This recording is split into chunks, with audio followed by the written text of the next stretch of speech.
Mga idol, birthday sa kong pinanggang anak karon. Kining nasa kong planggan ng gamay, maura jud ni akong lutuon. Maura man gyud makabot na kong mga idol. Shout out din sa kong anak ron nga nag-celebrate sa iyang ika-11 nga adlaw na tawhan. So shout out sa kong anak nga si Jamaica Cristil Villamiro. Day karir kay makayang papa taon ni mo day.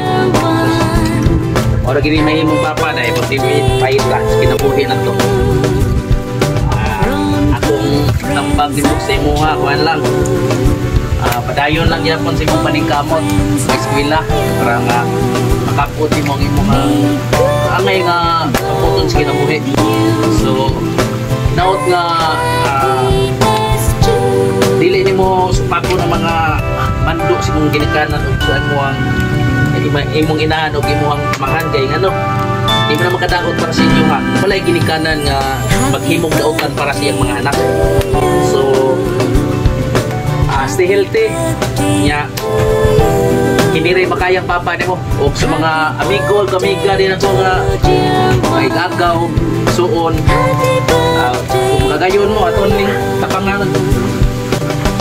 Salo rin kamay yung kuwan tao. Oy, Manri Kriste, ba mao man na imong gisog kay imong kamot. Oy! Nang hinuman ko gahapon ning kupisot. Ang kagaw mamatay ra nas kainit po. Kiniray makaya. Ting luyas kinabuhi. Wag kumapil sa kamang. Okay ra naman oy Kriste be. Ang importante makapalit ra gyapon tag tikitig. Nay kinamangay ko no gabi, wag ko gyapil sa kamang. Basig daghan sa iro yung balay. Daghan king irong askal. Aw mao na hinungdan.